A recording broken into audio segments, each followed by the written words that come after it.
आदिवासी विद्यार्थियों की विभिन्न मांगों को लेकर आंदोलन तेज होता दिखाई दे रहा है। उम्र की शर्त हटाए जाने की खबर सामने आने के बावजूद विद्यार्थियों ने अपनी अन्य मांगों को लेकर सरकार के खिलाफ मोर्चा जारी रखा है। आश्रम स्कूलों में विद्यार्थियों की सुरक्षा, डीबीटी व्यवस्था, लंबित पद भर्ती और आरक्षण के बिंदु नामावली जैसे कई मुद्दे आंदोलन में उठाए गए हैं। मुख्यमंत्री से मुलाकात होने तक आंदोलन वापस नहीं लेने की चेतावनी भी दी गई है। आदिवासी विद्यार्थियों की विभिन्न मांगों को लेकर शुरू हुआ आंदोलन अब और तेज होता दिखाई दे रहा है। आंदोलनकारियों का कहना है कि उम्र की शर्त हटाए जाने की खबर सामने आई है, लेकिन सरकार को पूरे राज्य के विद्यार्थियों की बाकी मांगों की भी प्रशासन के माध्यम से समीक्षा करनी चाहिए। आंदोलनकारियों ने आश्रम स्कूलों में विद्यार्थियों की सुरक्षा को लेकर गंभीर सवाल उठाया है। उनके दावे के मुताबिक पिछले 2 वर्षों में आश्रम स्कूलों में करीब 584 बच्चों की मौत हो गई। इन मामलों की गंभीरता से जांच कर जिम्मेदारी तय करने और संबंधित परिवारों को करीब 1 करोड़ रुपए की आर्थिक सहायता देने की मांग की गई है। इसके अलावा डीबीटी व्यवस्था के कारण विद्यार्थियों को समय पर भोजन नहीं मिलने का आरोप भी लगाया गया है। आंदोलनकारियों का कहना है कि कई छात्रावासों में टिफिन और भोजन की व्यवस्था सही समय पर नहीं पहुंच रही है, जिसके चलते छात्राओं को बाहर जाकर खाना पड़ रहा है। इससे छात्राओं की सुरक्षा को लेकर भी चिंता जताई गई है। वहीं 12,500 पदों की भरती अब तक पूरी न होने का आरोप भी लगाया गया है। आता नुकतीच काही सेकंद अगोदर एक बातमी आपल्या समोर येत आहे की वयाची अट यांनी काढण्यात आलेली आहे, परंतु मंत्री महोदयांना माझी विनंती आहे की एक वेळा संपूर्ण राज्यातील विद्यार्थ्यांच्या मागण्या काय आहे याची चाचपणी आपण प्रशासनाच्या माध्यमातून करावं, जेणेकरून वयाची अट समोर करून विद्यार्थ्यांच्या आंदोलनाला भ्रमित करण्याचा प्रयत्न त्यांनी करू नये। जवळपास त्या असंघटित विद्यार्थ्यांचा काय, ज्यांचा 2 वर्षामध्ये तुमच्या कार्यकाळामध्ये जो आलेला आकडा आहे हा अतिशय तुम्हाला लाज वाटण्यालायक आहे। अहो, संघटित विद्यार्थी तर आंदोलन करतील, परंतु त्या लहान लेकरांचं काय, ज्यांच्या आश्रम शाळेमध्ये 584 विद्यार्थ्यांचा मृत्यू झालेला आहे, ते पालक जे आहे त्यांचे आश्रम शाळेमध्ये शिक्षण घेण्यासाठी पाठवतात, तुमच्याकडून बळी घेण्यासाठी नाही। आणि त्या संदर्भात त्यांच्यावर एसआयटी गठीत करण्यात यावी, जप्तलाईचा विषय आहे। त्या पीडित कुटुंबाला जवळपास 1 कोटीची आर्थिक मदत करण्यात यावी। डीबीटी सारखा जीआर जो आदिवासी विद्यार्थ्यांच्या शैक्षणिक भवितव्याला आणि विद्यार्थिनींच्या सुरक्षितेसाठी जो सुरक्षितेच्या विरोधामध्ये जीआर काढण्यात आला 2018चा, तो रद्द करण्यात यावा। 12,500 ची पदभरती भरण्यात यावी, अधिसंख्य पदभरती करण्यात यावी।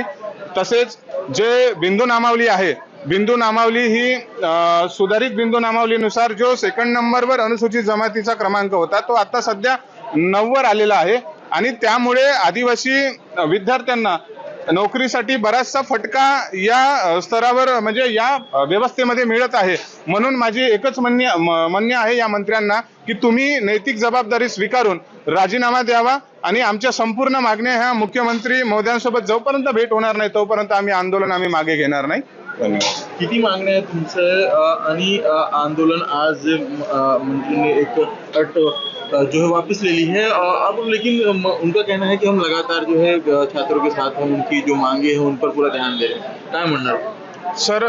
बघा, आता 2 दिवस अगोदर इथेच याच धर्तीवर एक आंदोलन चाललेलं होतं इथल्या स्थानिक विद्यार्थ्यांचं आणि त्याच्या 1 दिवसानंतर इथल्याच त्याच प्रतिनिधींचं स्टेटमेंट आलं की कुठेतरी माझ्यावर शासन आणि प्रशासनाचा दबाव असल्या कारणाने आम्ही स्थगिती दिली, परंतु हे आंदोलन जारी राहणार। आणि माझं मंत्री महोदयांना म्हणणं आहे, जर तुम्ही आमच्या विद्यार्थ्यांवर वैयक्तिक काही आंदोलन ठिकाणी जाऊन जर तुम्ही आमच्या विद्यार्थी प्रतिनिधींवर जर का दबाव टाकण्याचा प्रयत्न करत असाल तर एक लक्षात घ्या, हे विद्यार्थी जे आहे हे जेनझी आहे, हे मॉडर्न विद्यार्थी आहे। हे जर का केंद्रीय मंत्र्याचा राजीनामा घेऊ शकते तर तुमचाही राजीनामा घेण्याला मागे पुढे बघणार नाही। सिर्फ इस्तीफा लेने के लिए आए हैं कि अपने मुद्दे सॉल्व करने के लिए आए हैं? सर देखिए, आश्रम शाळेमध्ये जवळपास 584 विद्यार्थ्यांचा मृत्यू झालेला आहे या 2 वर्षामध्ये आणि बऱ्याचशा वसतिगृहामध्ये सुद्धा मुली असुरक्षित आहे। या डीबीटीमुळे विद्यार्थिनींना वेळेवर जेवण मिळत नाही, कुठेतरी टिफिनवाले वेळेवर येत नाही, 10-10 वाजता त्यांना टिफिन पुरवल्या जाते, मुलींना बाहेर जेवायला जावं लागते, मुलं कुठेतरी ऍडजस्ट करतात। असे जे डीबीटी सारखे विषय आहे, 12,500 ची पदभरती अद्यापही भरलेली आली नाही। ज्यांना 12,500 ची अधिसंख्य पदभरती घेणं गरजेचं होतं तिथे 1500च भरण्यात आले आणि बिंदू नामावलीमध्ये आदिवासी जो जमातीचा क्रमांक आहे तो 9 नंबरवर गेलेला आहे। सेंट्रल किचनच्या माध्यमातून यांच्याच कार्यकाळामध्ये 100 विद्यार्थ्यांना विषबाधा होते तरी मंत्री महोदय म्हणतात नंतर की कसलीही विषबाधा झालेली नाही. आम्ही सेंट्रल किचनच्या माध्यमातून उच्च दर्जेदार शिक्षण देऊ. परंतु साहेबांना माझं म्हणणं आहे की सेंट्रल किचनच्या माध्यमातून शिक्षण मिळते की भोजन. जो मंत्री सेंट्रल किचनच्या माध्यमातून शिक्षण देतो म्हणते भोजन देण्याव्यतिरिक्त, असा मंत्री आम्हाला नकोच. म्हणून नैतिक जबाबदारी स्वीकारून यांनी राजीनामा द्यावा. आंदोलनकारियों के मुताबिक जिन पदों पर बड़ी संख्या में भर्ती की जरूरत थी वहां अपेक्षाकृत कम पद भरे गए हैं। बिंदु नामावली में अनुसूचित जनजाति के आरक्षण का क्रम पीछे जाने का मुद्दा भी आंदोलन में उठाया गया है। आंदोलनकारियों का आरोप है कि इसका सीधा असर आदिवासी विद्यार्थियों के रोजगार और शैक्षणिक भविष्य पर पड़ रहा है। आंदोलनकारियों ने साफ कहा है कि जब तक मुख्यमंत्री के साथ उनकी मुलाकात नहीं होती और उनकी सभी मांगों पर चर्चा नहीं की जाती तब तक आंदोलन वापस नहीं लिया जाएगा। साथ ही विद्यार्थी प्रतिनिधियों पर किसी भी प्रकार का दबाव बनाने की कोशिश किए जाने पर सरकार को कड़ी चेतावनी भी दी गई है।